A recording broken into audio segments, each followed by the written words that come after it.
Hi guys, welcome to another episode of A Tincture of Sense. On today's episode, we're going to be discussing a very interesting phenomenon. Before I start, however, I'm going to ask you guys a question.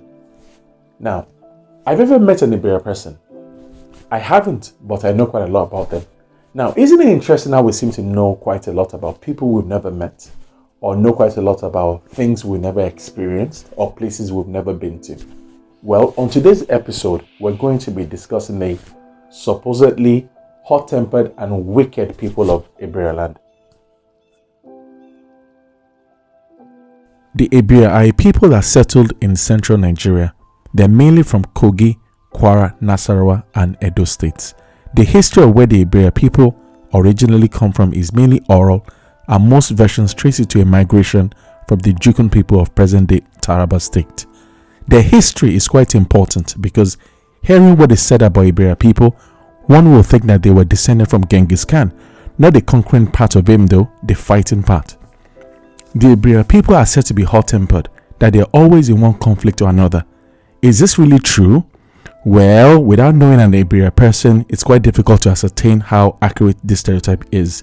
Actually, I was just kidding, it's not difficult. This is a negative stereotype that definitely can be true of most Ebira people. That said, there's usually a kernel of truth to stereotypes. For this particular stereotype though, let's look to history to see if we can find any clues that might back it up. Here goes. After the Ebiras migrated from the Jukuns, they were said to have originally settled with the Igalas, and both groups lived together for about 300 years, after which a dispute between them led to a parting of ways. So, does a dispute that occurred maybe 500 years ago explain why the Ebira are stereotyped as being hot-tempered people that are always calling for a fight? No? Okay, I didn't think so either. During the pre-colonial era, the Ebiras were involved in battles with Fulani warlords and jihadists from Bida and Ilorin. Some of these wars lasted for about 15 years and the Ebiras were not conquered during any of them. It was said that their land, being hilly, played a part in helping them defend their territory.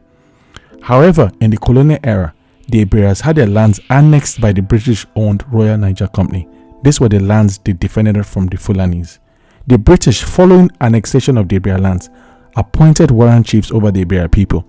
The Ebiras vehemently opposed the warrant chiefs, and this led to another clash between them and the British. Now we can see that the Ebiras were involved in a few conflicts in years long past. Some with the colonialists and some with other tribes. They won some, they lost some. The thing is, the Ebiras aren't the only tribe to have this type of history though. The Oyos fought a lot of battles whilst expanding their empire hundreds of years ago, and the Fulani had their own share of conflicts too.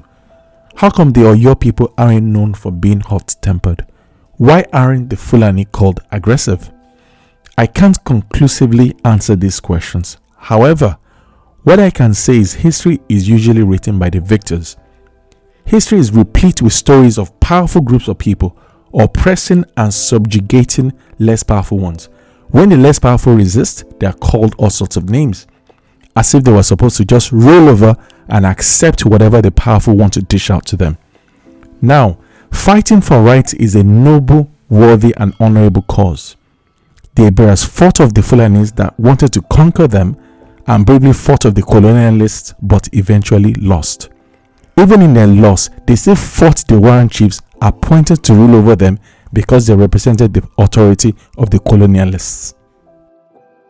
Now, Nigeria has been independent for about 6 decades and is longer ruled from Britain. I know old habits die hard and resisting a foreign authority was good. The time has come, however, to change the story and leave the battlefield because the war is over. Let's kill the stereotype about Ebira people. Let's kill it now.